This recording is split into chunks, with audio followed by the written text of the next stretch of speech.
Greetings, YouTubians, and welcome back to Wayne Sharp World, where today we have a new brand to dive into and two models to take a look at, and I think these are both going to be very well received. I don't know how new this brand is to the actual knife industry. To be honest, they're pretty new to me, so I'm not sure how long they've been kicking around, but they have some pretty solid offerings out there. A couple that I liked so much, I had to get them on the channel, and we're gonna take a look at both of them today, and let's dive right into it.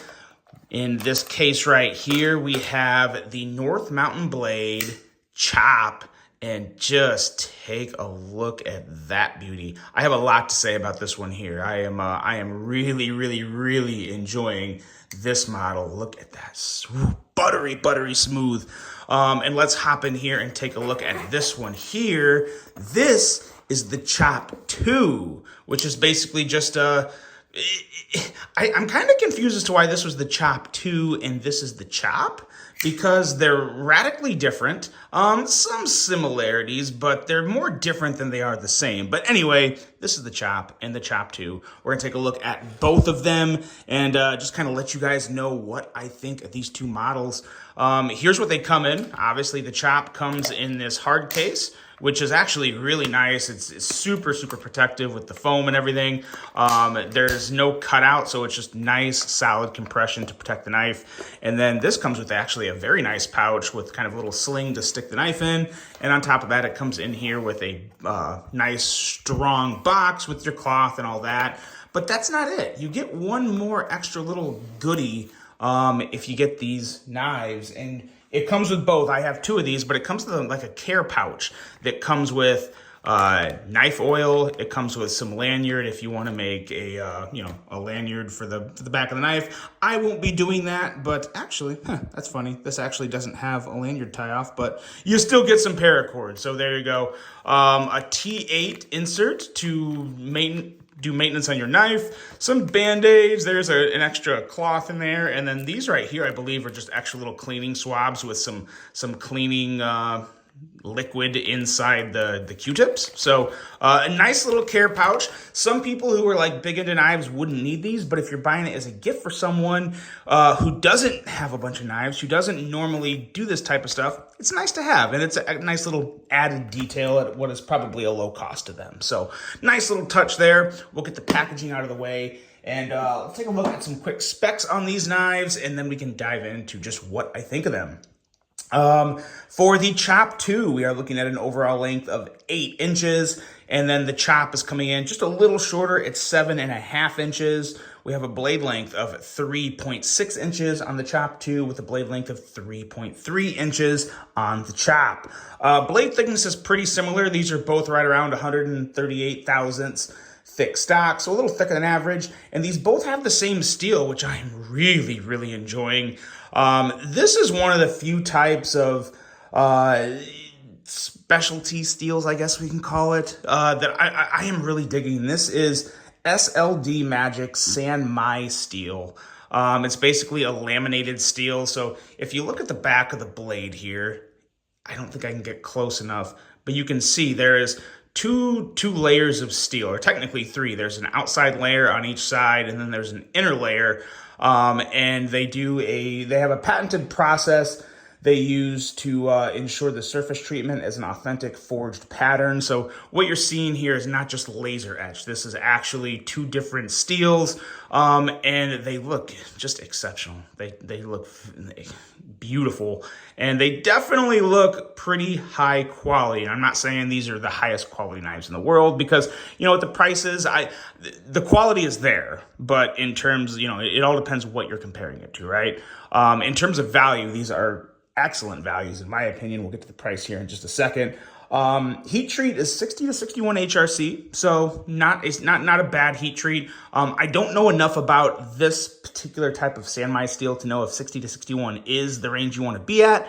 But I will say this: normally, when a company specifies the HRC, it's usually a respectable number at the worst, because they're not gonna specify a terrible heat treat number, right?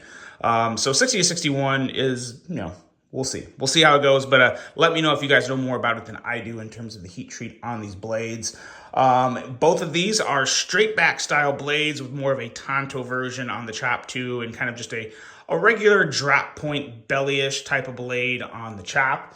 We have a handle length of 4.4 inches on the Chop 2 and 4.2 inches on the Chop. Ultem for the handle material on this, but there's multiple versions that have different types of handle material when it comes to the Chop 2.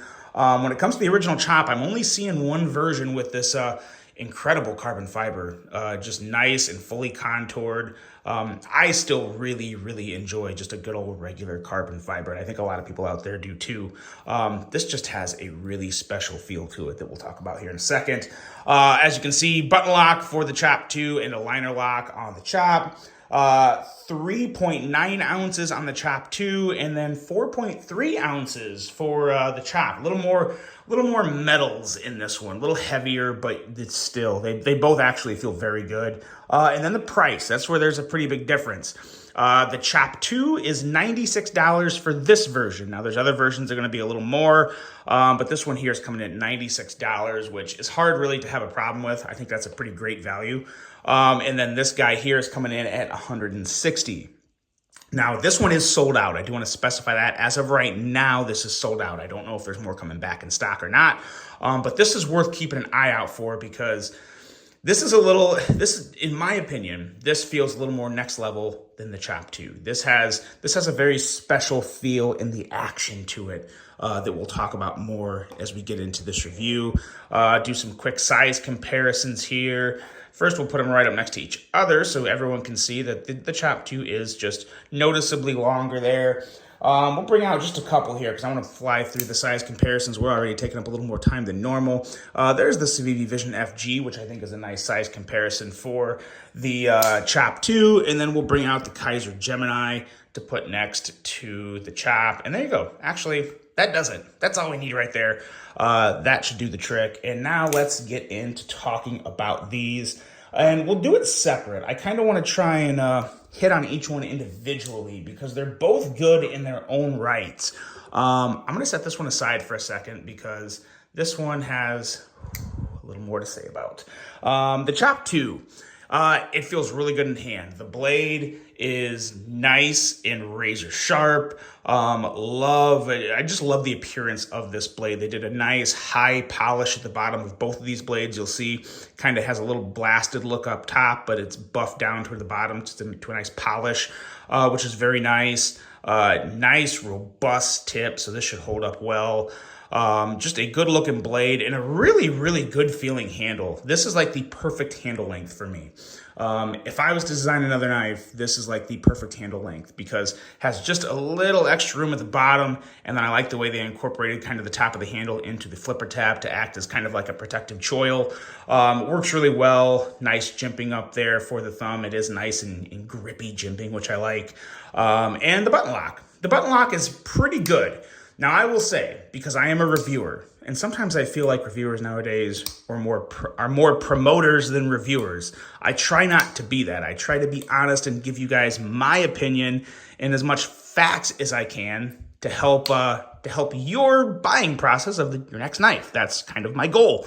While I really like this knife, I think the design is phenomenal. Ergos are great. I think the detent's a little soft on this.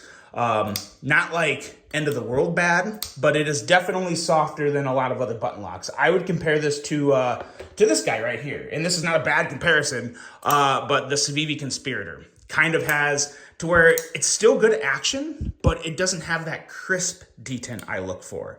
And I say a lot of good things about the Conspirator. Like I said, I don't want to compare it to a junk knife because I think this is an amazing knife, just not quite with that perfect detent I look for in a button lock. As you can see, still flips out just fine. I mean, you're not going to have any issues deploying it. But if you're familiar with the Civivi Conspirator, then you're going to be very familiar with this type of button lock. Just a little softer on the detent. That's really the only thing I have to kind of pick on it about because everything else is very solid. Has a nice lockup, if you can see that. Nice lockup back there on the button lock. Smooth operator. That beefier blade swings down really well and makes for some really good closing action, which is very nice. Doesn't ever get stuck. Falls right in place and very, very good. So most of the action there is pretty good. Wish the detent was a little firmer. But yeah, everything else on this is pretty solid. The clip is not a deep carry clip. You're going to see it sticking out of the pocket, but it works very good. Has a nice ramp. Going to go over pretty much any hem, no problem. Hold in your pocket just fine. And you'll have about that much sticking out of the pocket. So you be the judge there. Another nice thing about this and the other chop as well, these are all T8 screws. So everything is T8. As you noticed in here, you do get that one bit. You only get one because all you need is a T8. That's very nice. On most knives under $100, they're going to have T6s and T8s. It's really nice to have just T8s, so you don't have to go back and forth between the bits. So I like that a lot. So design, for me, the aesthetics is an A+. The ergos are a solid B+, maybe even an A-. And the action is very good. It just has that softer detent. So we're going to give the action probably a B-. I don't know why I'm doing letter grades all of a sudden. Do you guys like letter grades? Do you want me to do letter grades moving forward on like my main categories that I review a knife on, like ergos, aesthetics, action, that stuff? Let me know if you like that. Maybe I'll keep doing it. I just kind of randomly did that. I don't know why, but that is the Chop 2, a nice solid offering under $100 from North Mountain Blade. So that's under $100 for that type of blade right there, and some nice Ultem with really nice milling. I think that's pretty strong value. No issue there with that. And now we're going to move into this one, the Chop, the original Chop. This knife. So we'll touch on the blade real quick. It's really just as good as the Chop 2. Nice slicey edge, same finish, same type of blade in terms of the materials. You got a little less jimping, but again, this is made to hold a little farther back, so that jimping is supposed to be there. Jimping's kind of whatever. The choil here is a little smaller. It's more for like a pinch grip. This is definitely not a full finger choil, but it's enough to get your index finger up there and get a pretty comfortable grip on. I really do like the handle. It is fully contoured. Look at that, all that rounded carbon fiber there. Feels a little thick in hand, but feels very comfy in hand. Very similar pocket clip. As a matter of fact, I think these are the same pocket clips. No, they are a little different clips there. In and out of the pocket, just fine. In terms of like the ergos with the clip on it, you feel the clip, but it's wide enough and there's no real points to where it's still rather comfortable in hand. No big issues there. The big thing that I take away from this knife, and this is the best way I can explain it to you, this is like having your one buddy who's just an absolute knife nut that loves to take apart his knives and make them as smooth as possible. Like the guy you know who is the absolute best at making the action on a knife perfect. It's like letting this person borrow that knife. They take it, they do their magic special, whatever they do to it, take it all apart, clean every nook and cranny, and put all the lubricant exactly where it needs to be, and then they give it back to you, and you get it, and you're like, how did you do that? That's what this knife is like out of the box. That's how good the action is. Next level action on this thing. It is, and I don't know what they did to achieve that, but it is insane. Insanely good. Better action than just about any knife in this price range. And again, keep in mind, we're talking $160. This isn't a budget knife. This action is just phenomenal. It's so good. The detent is perfect. The weight distribution and balance and how it works into the feel of the blade deploying and just how well that all works in your hand. It is perfect. It is so good, so satisfying. Yeah, I'm in love with this thing. The only thing that could make it better, because it's not perfect. It is not perfect. There's one thing that needs to be done on this, is I want that jimping to go all the way up and end like right here. because you have to get used to it, because if you try and get the very top, you will slide off. The tip of the front flipper up here is slippery. And if this is such perfect front flipper tab jimping, if they would have just continued that jimping up around and ended it like right here, or even just like, yeah, right here, just add jimping in that little open spot you see there, this thing would be perfect. And I mean, when I say perfect, I mean like one of the best front flippers of all time perfect, because the action is already there. The action could not get any better. It is impossible to make this action any better. It just needs a little more jimping at the top of that front flipper, and you have yourself an absolute perfect knife here. But other than that, outside of that, and as you can see, I'm still thoroughly enjoying deploying this blade. It's still good. You just have to get down. You have to get into the jimping area. You got to get low enough to get into the jimping. But once you do, it is just too easy and too good. And the close on this thing is butter. Absolute butter. So amazing action on this. I think a phenomenal design. Literally everything done right, with the exception we just need a little more jimping up there at the top of that front flipper tab. But other than that, this is a knife that has that really extra special feel to it. I don't want to say custom, because I always feel like that's saying too much, but it has next level action. Again, it's like someone already took it apart, fully cleaned it, and added that little something that you couldn't do yourself, and it's just that good. That's what this feels like out of the box. So this is insanely impressive action on a really, really good looking knife. I am a big fan of this. I hope more become available, because they're sold out for a reason, right? They are definitely sold out for a reason. And that's because it is just an incredible offering from North Mountain Blade. As is the Chop 2. The Chop 2 is still very solid for a knife under $100. It's hard to say no against that. Just keep in mind, a little softer detent on this guy, a lot like the Civivi Conspirator. So there you go. There's my take on both of these two knives from North Mountain Blade. Let me know what you guys think. This is a company that I will definitely be keeping my eye on. I think they could have the potential to do some pretty cool stuff if they just keep bringing the heat like they did with these two knives. Let me know what you guys think of this. I really hope you enjoyed it. Hope you have a great rest of your day. And until the next one, I'm out.